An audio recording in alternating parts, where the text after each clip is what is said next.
దేశవ్యాప్తంగా తీవ్ర చర్చకు దారితీసిన ఎఫ్సీఆర్ఏ బిల్లును జేపీసీకి పంపాలని నిర్ణయించింది కేంద్ర ప్రభుత్వం. ప్రతిపక్షాలు, వివిధ స్వచ్ఛంద సంస్థలు ఈ బిల్పై అభ్యంతరాలు చెప్తున్నాయి. మెయిన్గా కొన్ని క్రైస్తవ సంఘాలు ఈ బిల్లులోని అంశాలను తీవ్రంగా వ్యతిరేకిస్తున్నాయి. చివరికి అమెరికా కూడా భారత్పై ఒత్తిడి తెచ్చే ప్రయత్నం చేస్తోంది.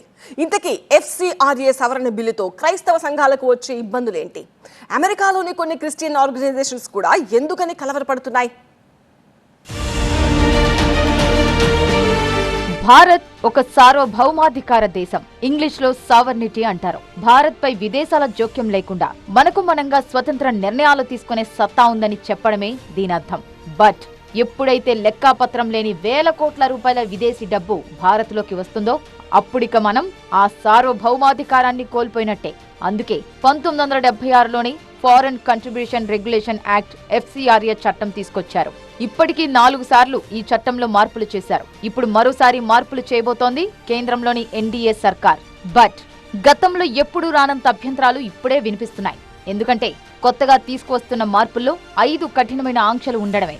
ముఖ్యంగా క్రైస్తవ సంఘాలు ఈ చట్టంలోని కొన్ని అంశాలపై ఆందోళన వ్యక్తం చేస్తున్నాయి. చట్టంలో చాలా సెక్షన్లు మిషనరీలు నిర్వహిస్తున్న ఆస్తులు, సంస్థలకు వ్యతిరేకంగా ఉన్నాయని అభిప్రాయపడుతున్నారు. వారు లేవనెత్తుతున్న ఎన్నో ప్రశ్నలకు కేంద్ర సమాచార శాఖతో పాటు కేంద్ర హోంమంత్రి అమిత్ షా స్పష్టమైన సమాధానాలిస్తున్నారు కూడా. అయితే ఈ బిల్లు ఇప్పటికే జేపీసీకి పంపింది కేంద్రం.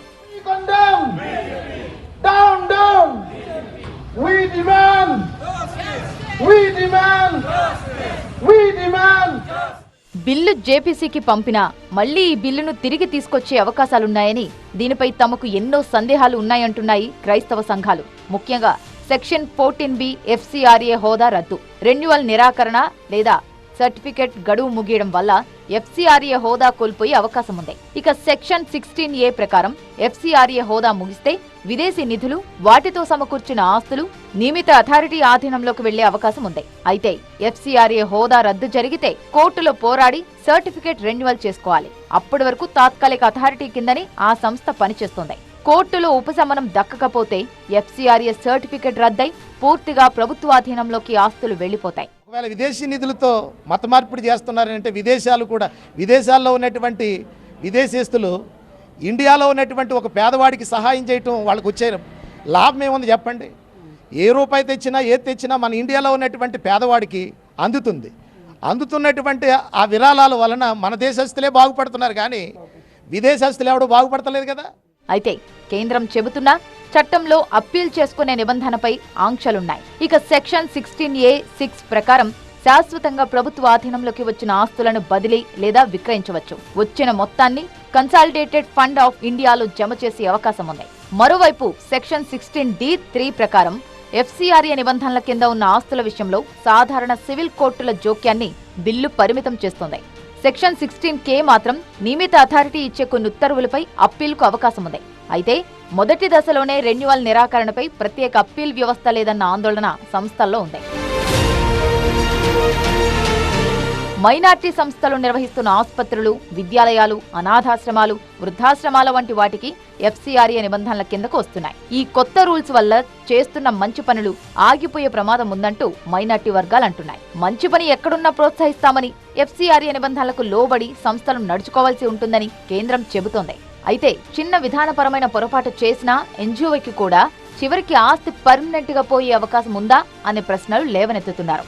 ఇక ఎఫ్సీఆర్ఏ లైసెన్స్ కోల్పోయినంత మాత్రాన సంస్థ ఫ్రాడ్ చేసినట్లు కాదని కేంద్రం అంగీకరిస్తుంది. ఇప్పుడు ఆస్తులను కేంద్రం లాక్కోవడం సమంజసమేనా అంటున్నాయి సంస్థలు. తీవ్రమైన ఉల్లంఘనలు చేసేవారికి, చిన్న విధానపరమైన మిస్టేక్స్ చేసేవారికి ఒకే రకమైన శిక్ష విధించడం కరెక్ట్ కాదంటున్నాయి.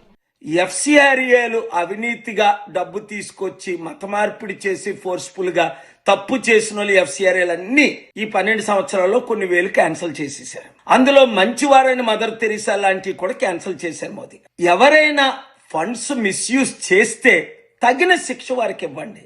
నేను అబ్జెక్ట్ చేస్తుంది ఏంటి అంటే 16Aలో ఏముందంటే ఆ బిల్లులో 100,000 సంవత్సరాల నుంచి చర్చెస్, హాస్పిటల్, స్కూల్స్, యూనివర్సిటీలన్నీ ఎఫ్సీఆర్ఏ క్యాన్సిల్ అయిన వాళ్ళవి, క్యాన్సిల్ చేసిన వారి ఆ ప్రాపర్టీలు లక్షల కోట్లు గవర్నమెంట్ తీసేసుకుంటది. ఇప్పుడు మా యాసెట్లు నా సొంత డబ్బుతో నేను పెట్టిన మదర్ తెరీసా అవి మేము తీసేసుకుంటాం గవర్నమెంట్ అంటే ఎవరు సహించరు దాన్ని, ఏ దేశము సహించరు. ఈ చట్ట ప్రకారం, ఢిల్లీ హైకోర్టు ప్రకారం, ఎఫ్సిఆర్ఏ చట్ట ప్రకారం ఆ ప్రాపర్టీలు తీసుకోకూడదు. ముఖ్యమైన విషయం ఏంటంటే విదేశాల నుంచి వచ్చే వందల కోట్ల డబ్బును కొందరు లేదా కొన్ని సంస్థలు తమ సొంత లగ్జరీలకు ఖర్చు పెట్టేయడం లేదా తమకు అనుకూలమైన పార్టీలకు పొలిటికల్ ఫండింగ్స్ ఇవ్వడం చేస్తున్నాయంటోంది కేంద్రం. పైగా ఆన్లైన్ రెన్యువల్లో ఓ క్లాజ్ ఉంది. గత 5 ఏళ్ల నాటి రికార్డులను కూడా డిజిటల్ గా అప్లోడ్ చేయాల్సి ఉంటుంది. ఒకవేళ గతంలో ఏవైనా అక్రమాలు చేసి ఉంటే జైలుకు వెళ్లాల్సి వస్తుంది. ఇది అసలు భయం.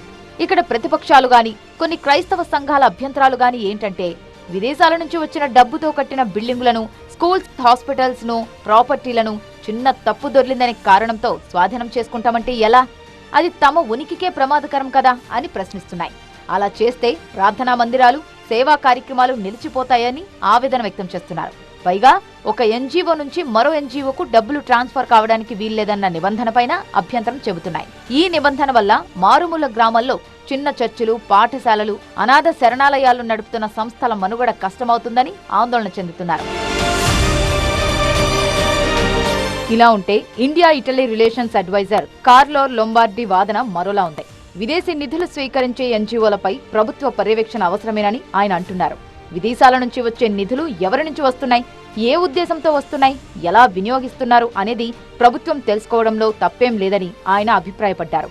విద్య కోసం వచ్చిన నిధులను రాజకీయ నిరసనలకు లేదా ప్రభుత్వ వ్యతిరేక కార్యకలాపాలకు మళ్లించే ప్రమాదం ఉందని, ఈ తరహా నిధుల దుర్వినియోగాన్ని అరికట్టడంలో తప్పు పట్టాల్సిందేం లేదని చెప్పారు. It's only right that a government knows who's funding what and for what reasons, and assures that the money which is coming in from foreign NGOs is actually used for the purposes which are stated and not misused. For example, money coming in for educational purposes and then the NGO uses it for protests against the government, driving a political agenda under the umbrella of, charitable non-profit goodwill organizations. ఈ కొత్త FCRA నిబంధనలు ఇప్పటి వరకు restore కాని అన్ని సంస్థలకు వర్తించవని, ఇకపై జరుగుతున్న వాటికే వర్తిస్తాయంటోంది కేంద్రం. అంతేకాదు ప్రభుత్వం ఎఫ్సిఆర్ఏ అన్ని సంస్థలకు సమానంగా వర్తిస్తుందని, ఏ మతాన్ని గాని సంఘాన్ని గాని లక్ష్యంగా చేసుకోలేదని చెబుతోంది. ప్రస్తుతం బిల్లు జాయింట్ పార్లమెంటరీ కమిటీకి పంపారు. అక్కడ కఠినమైన రివ్యూ తర్వాత తిరిగి వింటర్ సెషన్లో బిల్లు మళ్లీ లోక్సభ ముందుకు రానుంది.